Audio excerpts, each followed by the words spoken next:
one of the things that I disagree with most about, like, I see it a lot, I see it a ton out there, is specifically for dads, just keep showing up. And I just don't.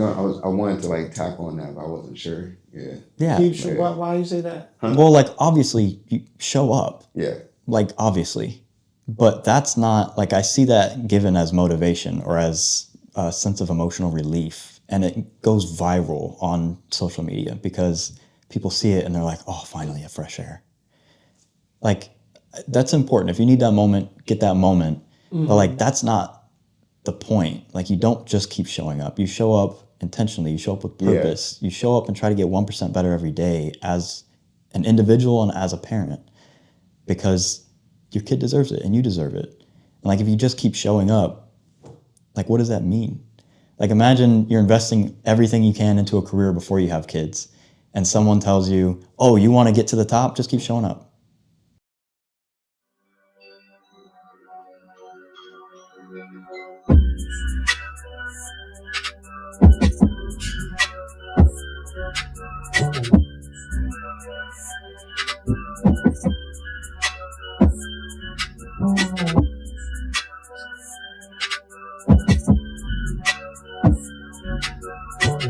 All right, guys, welcome to the QFM Podcast. You got your main man Giff here, and we got Kenny J. What's good? Thank you guys for listening, subscribing, and also following us. And we got a special guest, so introduce yourself. What's up, y'all? I'm Logan. It's a pleasure to be here. Appreciate you having me. Okay. Excited to chop it up with y'all. Right. Yeah. Your voice is so soothing. Right. Nice and calming. Appreciate that. I listen to ASMR. So, what do you do? Like, what is kind of like your job description? Like, what do you do? My newfound job is being a full-time dad. For a long time, I was in retail management and then in sales and healthcare sales.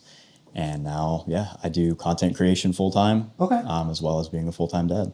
Nice. And what made you want to like make that switch there? Because usually a lot of people say they make some good money in sales and then, you know, just switching over to like full-time dad, you don't really like see that much, especially from the dad's perspective. Yeah, that's a great question. The biggest thing for me was I left retail management when our daughter was born because it was all consuming. And like, I loved a lot of things about that job, but it is 24/7 around the clock. It doesn't stop if you want to be successful in it. Yeah. And so I was like, 5-10 years down the road, do I want to be this type of dad that's just never really around, but like I could buy stuff? Yeah. And the answer was no.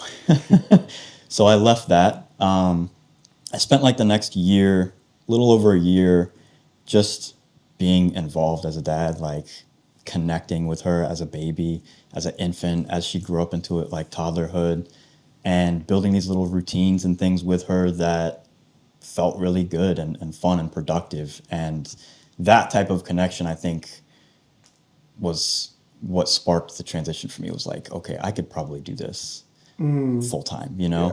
And there's a lot of dichotomies to it, because when you don't have a career and you spent a near decade investing everything into a career, like a lot of voids kind of open up that you didn't realize were there. And just, it was like, man, I miss being around a team. I miss leading people. Like all the different things that can come with a job and a community outside of a home and being a dad. Yeah. And so that's when I was like, what can I do to transfer the skill sets that I've already gained from retail management leadership in that sense without having to go all in and 24/7 balls to the wall with something. Right. And it was like sales or marketing. And I was like, let's go sales. Because I had done like forms of sales before. I've had a couple businesses before, and I like kind of know how to sell products at least. So I was like, it would be cool to sell a service that actually helps people. And that's when I got into sales. And then a year passed by, a couple promotions. I was feeling good. Like it was fun. You know what I mean? Yeah. I felt fulfilled again with a career. And then I realized like I am kind of going back to what I said I didn't want. And I had slowly kind of burrowed myself back into that hole. And I had to take a step back and be like, let's reassess. Like I'm fulfilling myself again professionally, but what's changing now and how is it affecting me and my family. And the biggest thing was I get 2 hours in the morning and 2 hours at night. That's why I built routines with my kid, because like if I only have 2 hours, I need them to be productive, and she's gonna have to be involved with me, right? Right. In order for everything to actually run smooth, because I'm not gonna shove her in a corner and put a show on or something for her. And that slowly turned into some of my viral videos with content creation. It slowly turned into having like this connection with her that is unbreakable. And it's like, I can't open the dishwasher without her running out. Right, wait. So yeah, all the little things that, I know I kind of went off on a tangent, and that's a long-winded way of answering your question, but that was the main thing, was that connection that I felt with her and with my wife too, was something that pulled me out of the mindset of I need to be fulfilled by a career, and something that's more of I can fulfill myself with something professional. And that happened to be content creation. Nice. So, yeah. That's a kind of a good mix, to be honest with you. Like you would think that, because like even you being a stay-home dad, traditionally wise, is pretty out the norm. It's starting to become a little bit of a norm. But like I think that's kind of cool that like you was like that. I could, whatever information I'm getting from this, I'm able to transform that and transfer that onto the content creation. Has there been any type of like, I'm not gonna say negative comments, but has there been any type of people that went against it or anything like that on what you're doing? Like in my personal life, or Yeah. just like comments on social media? Well, either way, like, you know, because like I said, it's out of the norm. So has there been any traditionalists that said that's weird or like anything in that manner? Surprisingly, no. I haven't had any negativity. It's been all love and support, which is, it's really cool to experience. I expected there to be pushback, specifically from like people in my life or outside, like people on social media, to be like, oh, he doesn't do anything now. Right. I expected that, but I didn't get any, which was really cool.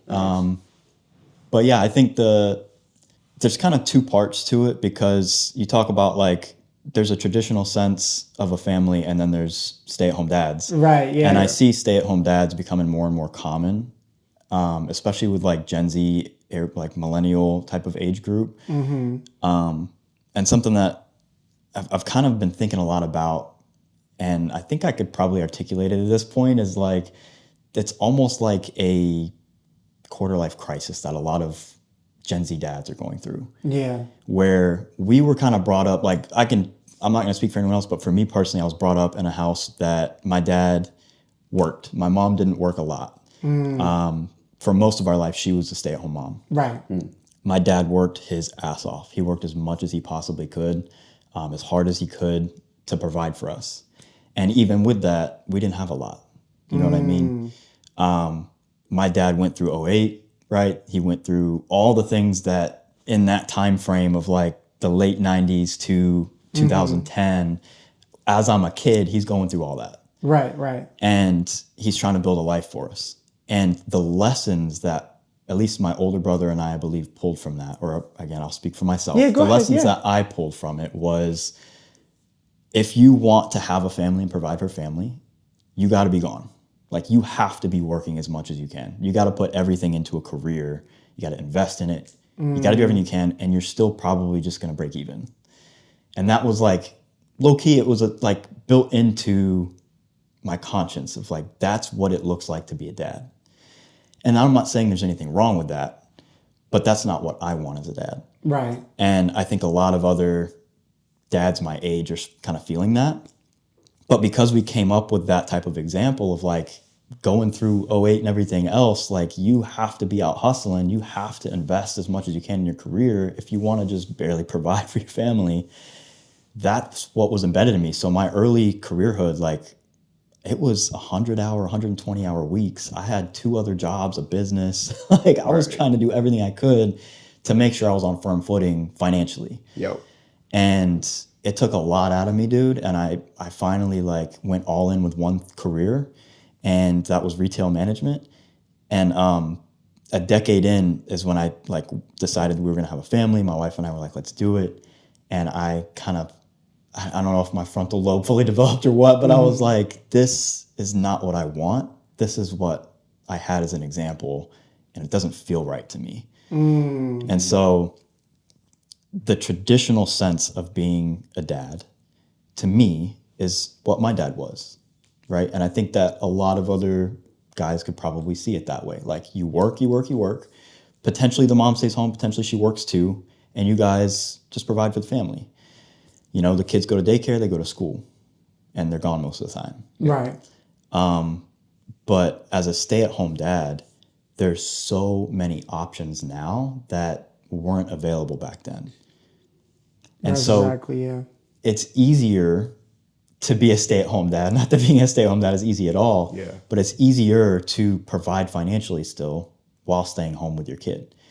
And in that sense, whether it be you own a business, whether it be, I consider content a business when you get to a certain level, like you treat it like a business, you can operate on your own schedule. And that means I'm not tied to 8 to 5. I don't have to make $130 a day. You know what I mean? Like, I don't have to mend to anyone else's schedule or timeline anymore. It's me. But the dichotomy of that is I got to put out content, and I got to put out stuff that's actually going to resonate with people and have a community of people that trust me, know me, like me, so that when opportunities come my way, they're going to trust that, like, hey, this is something I need to make money with too. Like, this is a brand that I partnered with, and here we are. I think you guys might like it because I like it. You know what I mean? So it's a way of staying home, but it's like mixing traditional dad with stay-at-home dad. And I think that's where the crisis kind of leads, is like dads feel this burnout of, we became what we were given an example of, like our dads. Yeah. And we're gone all the time, and we just have money. But now we're going through like the cost of everything is crazy. So it's like, I can just provide for my family, but I have to be gone all the time. Right. Yeah. Right. And it doesn't make sense. If you want to like have a family and be a dad, being a dad means being present with your kid and like leading them and managing them and teaching them how to be a human. Right. And if you're gone all the time just to pay someone else to do that, it defeats the whole purpose, in my opinion. Yeah. You know what I mean? It's interesting because, like, so what is your take on, you know, there's some people that would say, like, the best parts for, like, the mom to be in play is when, you know, the developing years. So, like, from infancy to, like, all the way to maybe 10 or 11. And then when they get into their teenage or, like, young adult age, that's when, like, the father starts coming in to be the disciplinarian. So what is your take on that when, like, you hear people say that? That's a good question. I haven't really heard that a lot, to be honest. But if like the dad steps in early teen, or like whenever it's time to be the disciplinary figure. Yeah. Like, he's still, and the mom is like the early childhood nurturing figure. Yeah, like both of them are still present, but one, like the mom is more prevalent in the early stages of the kid's life. And then the dad like kind of steps in to make sure that that kid is still like a functioning member of society. Does that make sense? Yeah, I get you. Yeah, I mean, my take on it is I think that a kid can get that type of nurture and enrichment from either parent. Yeah.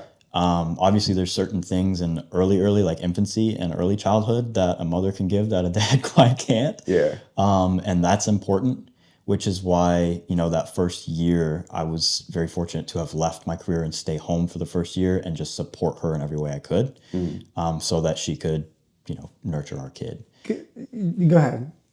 Were you about to say that? No, go on. I was about to say, like, it's very, like, what is it? It reminds me of, like, the Bernie Mac show. And it's this episode to where, like, he's a comedian, he makes money, but his wife works. He's, like, as a vice president for AT&T, right? Yeah. And he was going through the same crisis. He still is trying to define himself as a man, but he gets a manicure. You know, he is a stay-home dad, basically. And what you're just saying really resonates in that type of episode. And realistically, even the fan base that you have, like, what's your fan base? Do you have? Yeah, I mean, looking at all of my data across like all platforms, the analytics show that most of my followers and my audience are women that are like usually moms. Right. And a lot of other dads that are trying to be stay-at-home dads, or they're dads that are just working all the time and they like to see my stuff because they want to build routines with their kid outside of work too. Right. So then that was really him, to where they all had like a work conference and he was with the wives, right? Yeah. And he was like, dang, am I? Starts questioning himself, but then really it's just like, that's okay, right? You're a stay-home dad. And I think that like it's a lot of, I'm not gonna say contradictory, I'm not saying you're contradicting, but it's what we learn as what societal, with our, mixed with nature and stuff like that. I think it's like really cool that you're kind of defying that odd and you're still providing for your family in some sort of way, right? Nurturing or being a disciplinarian is like, it doesn't matter which gender that is. So like, even I was growing up, my mom, she was the queen bee. She was the boss. Like rent, bills, whatever, that's all her. As for my dad, he's a little bit more nurturing. He's like, cool, blah, blah, blah. If I want to have that man-to-man conversation, that's with my mom. Yeah. But as for my dad, he's cool, very emotional in that end. So I think that that's really cool that you're, defying that odd and still providing, and you're also giving that information to people. Yeah, I appreciate that. It is cool. It's a lot of fun. I never expected it to happen. Like, right. Yeah. If you would have told me like 4 years ago, that I would have been a stay-at-home dad making content and I'd have like a follower base and like that would be a thing, I'd be like, you're talking about somebody else. That's not me. But yeah, I mean, going back to the point of like the traditional dad's the disciplinary, mom's the nurturing in the early stages. Yeah. What I mean by like when I say I think that can come from both parents, like mom and dad, is it's very important for the mom and the dad, or spouse and spouse, whichever way you want to spin it, to both be on the same page. Yeah. Like we worked very hard, my wife and I, at our relationship before we had a kid. We had like certain checkpoints and we had a version of us that we wanted to be before we decided to have kids. Like personally, financially, all the things. And we would check in with each other and make sure we're ready. And then we waited till we were like, we might be ready. And then we're like, let's do it. But what that means is you have to be on the same page. You have to know, like, when mom shows up, it's the same rules as when dad's here. When dad shows up, it's the same rules as mom. If one of us is gone, it's the same rules. That consistency is incredibly, incredibly important, especially in toddlerhood. Yeah. Because toddlers are like all impulse. It's like 100% emotional impulse. There's very little logic and like reasoning with them. And so for them to know, like, it doesn't matter who's here, who's in charge, these are the rules, and this is what I can do and what I'm not allowed to do. Yeah. Like, that's very important in my opinion. So with that, like, you're both the disciplinary. You're also both the nurturing. Yeah. And there's no like growing up, I got whooped. You know what I mean? Like, it was go pick a twig or grab my belt. Yep. Like, you do something wrong, you step out of line, you get whooped, you get your mouth popped, you get a shoe thrown at you, all the things. And that's something that we don't want to do. And like, I don't believe that that's helpful at all with kids. Like, you're also not going to negotiate and reason with a toddler. So it's just sitting in the emotions with them, being present with them. And to me, that's what the nurturing part is. Like, it's not always breastfeeding. Like, that's obviously something that I can't do, that women are godlike. And I don't know how they can do that, but it's really cool.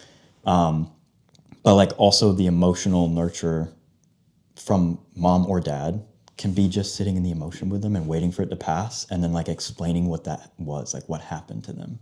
Like, this happened, you felt this way, and it's okay that you felt that way. And now we can go do this thing anyway.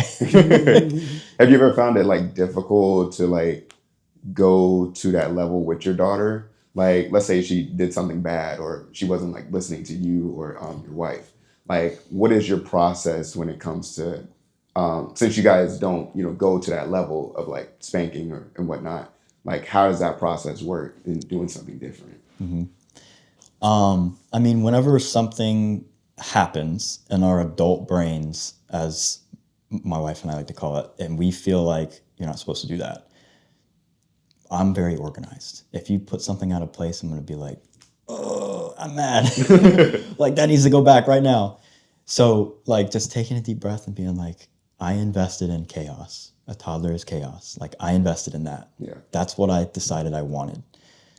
I want that more than I want organization and structure, right? And so reminding myself of that whenever things go awry or whatever happens in the moment, like, there's no way that it can be a bad day. It's just bad moments in the day. Yeah. Yes, we have bad moments all the time, but that doesn't define the day. And like, there's a way to go about handling the frustration with a toddler, and there's a way to not. And the way that I learned through trial and error was like, when I get upset, she just loses all control. If I get upset when she's upset, I'm not thinking as clear as I could be, and then she doesn't know what to do. And she sees me being upset too, and it's just like, everybody's upset. Right. But when she's upset and something happened, and I just like look at it from, the bird's eye view of like, she threw a toy and it hit our dog. It's like, she's not supposed to do that. So I'm not gonna like yell. I'm not gonna raise my voice because that never works. I'm not gonna go over there and grab her and pick her up and talk stern to her. I'm just gonna say something along the lines of like, hey, do we throw toys? And like, if she doesn't know, I'm gonna tell her the answer is no. We don't throw toys. Throwing toys hurts. Like, if you want to throw your toy, you can throw it at the couch. You can give them an outlet to have their creative moment in, because they're just trying to see action and reaction. They want to know what's going to happen if I do this. What's going to happen if I do it again? What if I do it a third time?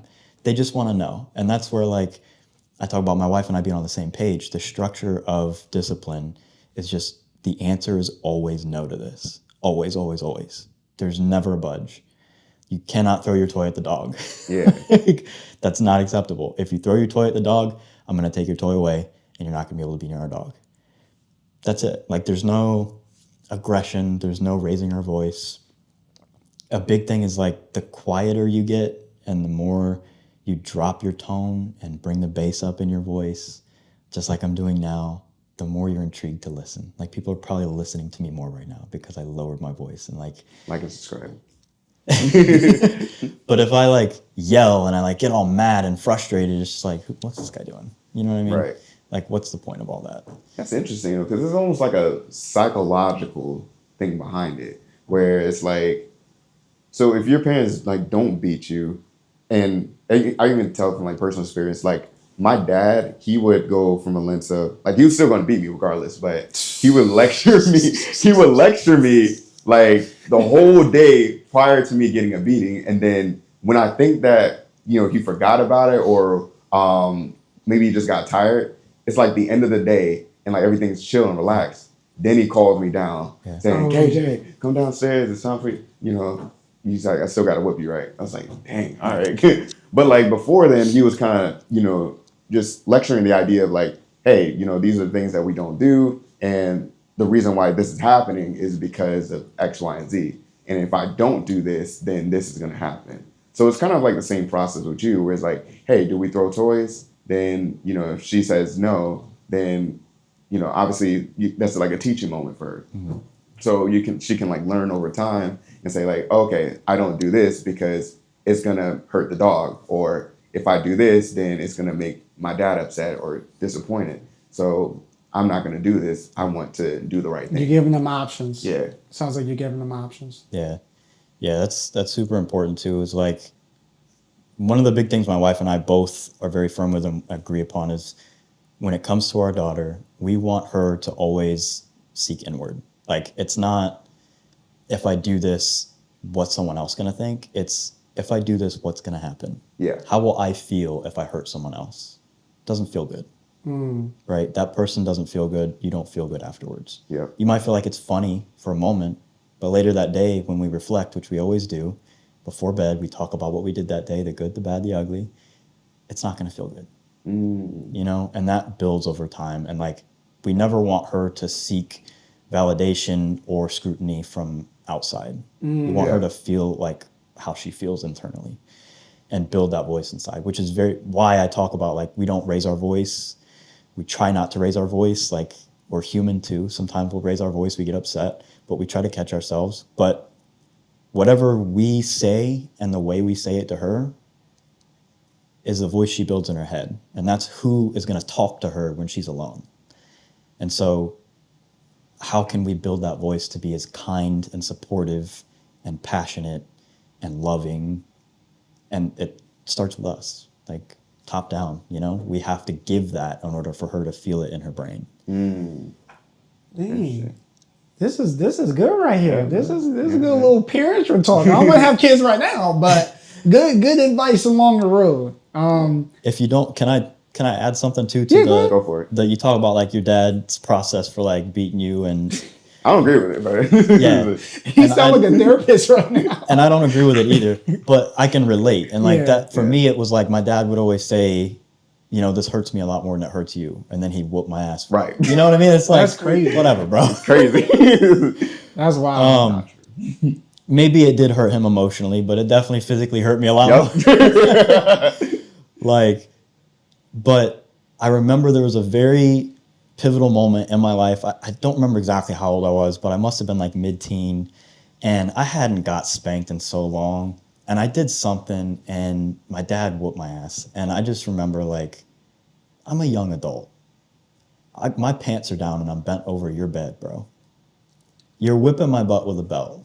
And, like, we don't have to air it. You know what I mean? But, like, what's wrong with this? You know? Like, I remember, like, very vividly, I always cried because it hurt. I didn't cry this time. I just was, like, so numb. And I turned around, and it was always 3 licks, right? Like, he whips you 3 times and you're done. Yeah. I turned around and I looked and I was like, are you okay? And he was like, no. And then he went into his bathroom and I left and I was like, okay, that was weird. Like, it's finally weird that you're whipping me. So like, and he was like, he told me before, he was like, that was weird. And I was like, I don't need to whip you That more. kind of actually happened to me too. I think I was like 12 or 13 when my dad said he has to beat me.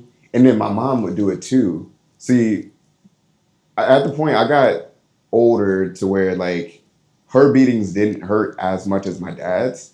So then my dad was like the last resort where if I did something really bad, then he's the big guns, you know? Yeah. So when he did it, when I was like 13-ish, I felt the same way. Like I didn't even cry. It was just like, this is just weird. Like, you're still beating me about this, and then, you know, like, what's the goal behind it? Because I understand when I was little, you know, it was more like a fear tactic, like, hey, if you do this, I'm going to beat you. Yeah. Point blank, period. And then that was the reason as to why, like, I didn't do these bad things, because I was more scared of what my parents are going to do to me versus like the actual outcome of like doing this bad thing. Does that make sense? Yeah. Yeah. So sure. when he beat me, like, for that time, because I did something bad, I was just like, I don't know, like the reaction and outcome just didn't make any sense anymore. Yeah. So I don't know, I kind of just like sat down with him and just like we talked about it, like as I'm older. Yeah. I was just like, yeah, I'm gonna be honest, like you beating me, it was more of like fear versus like actually doing the right thing behind it. Mm-hmm. Like, I guess if that was your tactic, cool. It worked in some weird shape or fashion, but yeah, I totally relate to that. That's crazy. That's weird that you guys had that conversation. Yeah. Like, why did you beat me? Like that's very like. Have you ever had like a conversation with your parents when you're like older? Not about like the beating, but it's just more of like, hey, you know, Dad, why did you do this? Or like, hey, Mom, like, why did you do that portion?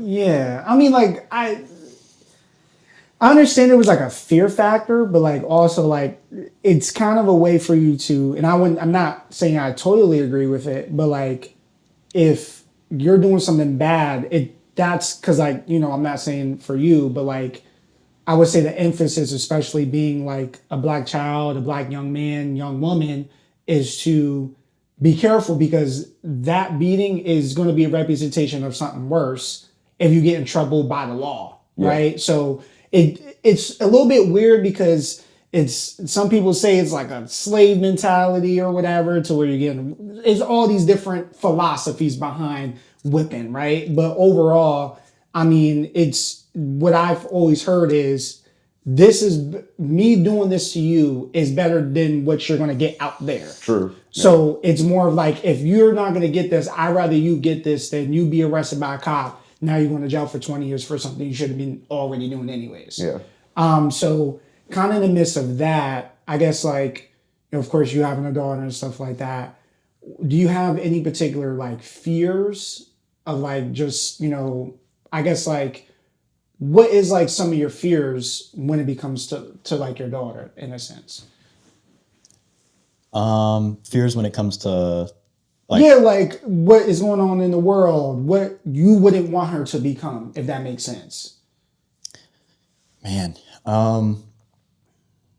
I think I'm not really fearful. I try to lead with like a full heart and lead with purpose and passion towards good things and stay away from some bad thoughts and bad things. Yeah. But I guess if I was going to be afraid of something that she would turn out to be, it would just be someone that's not kind. Yeah. Someone that doesn't do And that varies good too. things, you know, like, Right. and that's very unlikely. I think it's unlikely for most humans to turn out not kind, because whether you go through bad experiences and learn what not to do or good experiences and learn what to do, like you're going to learn some way, shape, or form that kindness comes back around to you. And yeah. Because, like, I don't know, a lot of people are not having children nowadays. And I think not only because of the financial situation, economy, but as well as more like some kids are assholes. Like, I don't know. Like, my nephew goes to school and all that, and just hearing, not in his school specifically, but just hearing a lot of things that we see, you know, I'm looking at this like, this is weird. I never thought of this when I was a kid, you know. So do you think most of those, I think if I had a daughter, especially a daughter, but one of the fears is just how much access that my child would have because of all this technology and then what you see on an everyday basis. I think that would be kind of one of my fears, is that potential access could get them into trouble or could turn them into something that they shouldn't even be at all. Yeah, that's a good point. I think like when it comes to going to school and stuff like that, you can't control anything that happens at school. You know, like that's up to the teachers and the staff there. So picking a good school, if there's a good school within your Even teachers vicinity, are quitting too. Teachers are not. Yeah, people are all burnt out. Unfortunate. I think financially, yes, that might be a reason why people are not having kids. To speak to the other side of it, like if you're fearful of how a kid will turn out to be, and that's your reason for not wanting to have a kid, don't have a kid. Yeah. Like, I'm a dad, but I'm also not like everyone needs to be you know what I mean? It's not something that I feel everyone should do. Like, I take the word should out of there. Right. Like, you either want to or you don't, and that's your life. Like, I wanted to, my wife wanted to, we agreed on that, so we did. If you don't want to, like, I know people who are extremely happy individuals and they're in their 50s, 60s, and they don't have kids. You don't have to have kids to be happy. Yeah. For me, it's having a kid was originally, it was an extension of my own personal development. It was a way to build my own character and traits that I could not do without having a kid. Right? I led teams. I managed businesses. That's all different.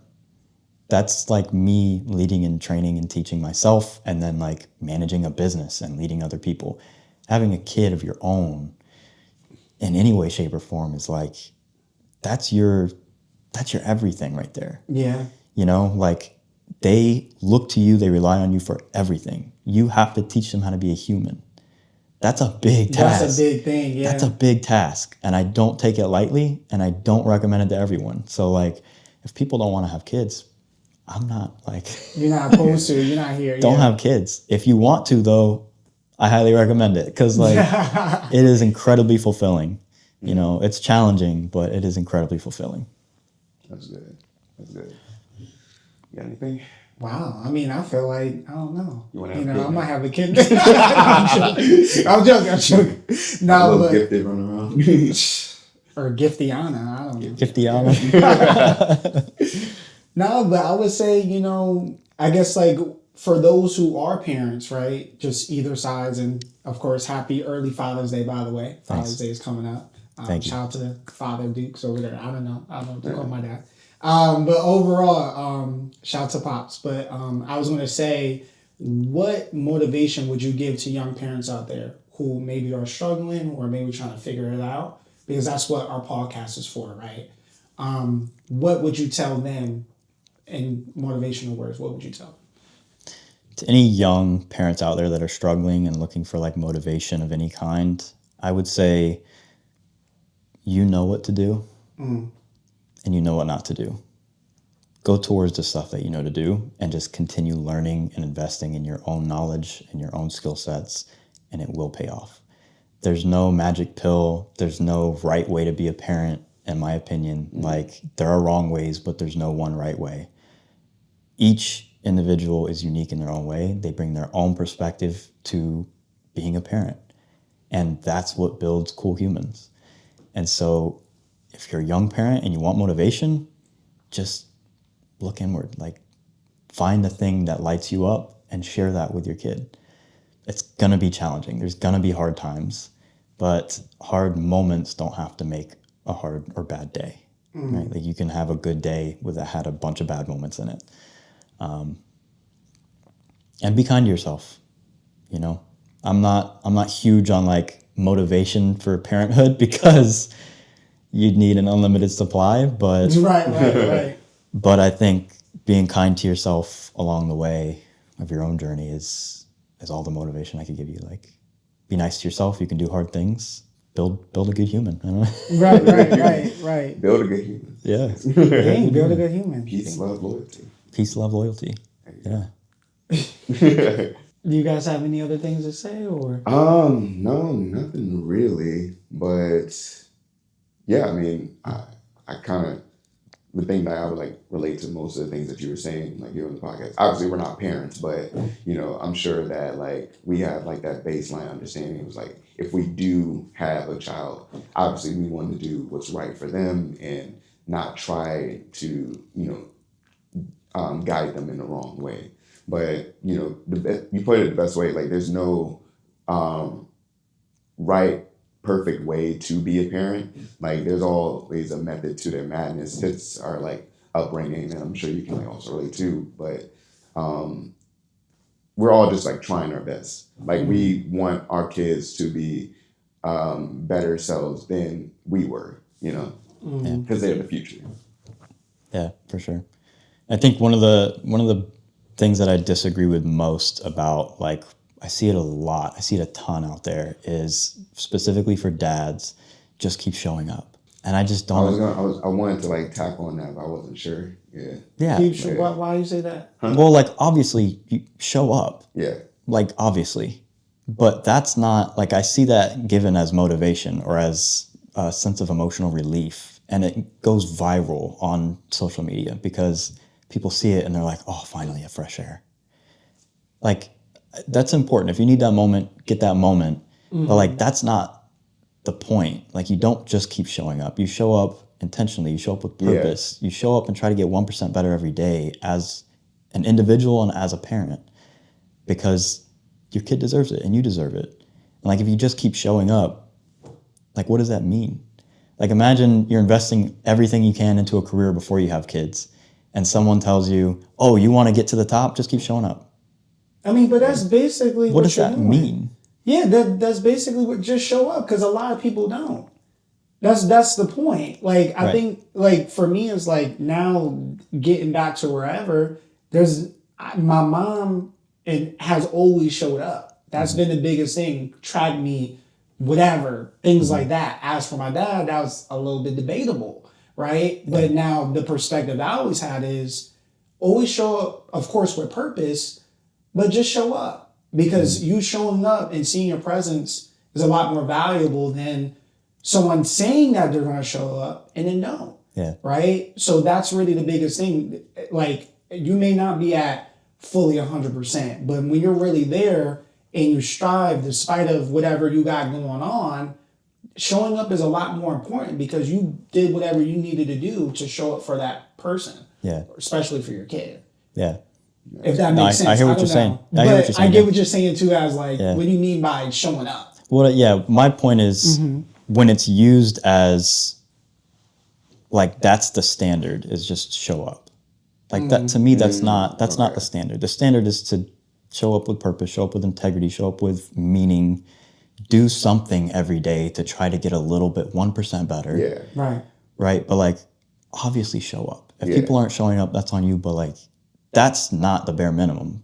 Showing up is like Right. that's not even Like that's him below the just bare showing minimum. up would just You be have like to be there. Yeah, him just showing up would be like a participation trophy. Like the mornings that I wake up at 4:35 a.m. and I stayed up till 11 because I had stuff to do and I was working 8 to 5 outside of that and like I still showed up. I get what the whole general point of that is, but when that's used as advice to parents is just show up, like that's so vague. It's like it's not helpful in any way, and it kind of irks me because like I see it go viral and like people all over the place see it, but it's not helpful in any way, shape, or form to me. It's like you go to a picnic with your family, but you're on your phone most of the time. Yeah, you can keep showing up and That makes whip your sense. kid. Like, you can keep showing up and be emotionally abusive. You can keep showing up and try to get 1% better every day. Like, yeah, keep showing up and what? And that's what kind of like for me, that's why the content that I make is more about like how to show up, how I show up, not like show up because that's below the default standard. Like you have to be there. You would think so, but a lot of people are not there. That's my point. Yeah. Like showing up, and it sucks now that you have to do that, but a lot of people don't show up. So let me ask you this. If someone inherently does not show up for their kid, do you think that being told to just keep showing up is going to make a difference in their life?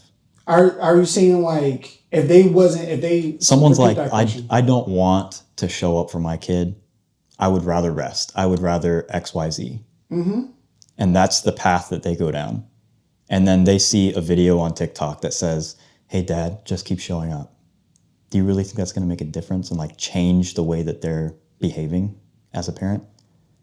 I would say so. You think so? I would. It wouldn't make much of a drastic change, but at least it's like just to your point before, like 1% better.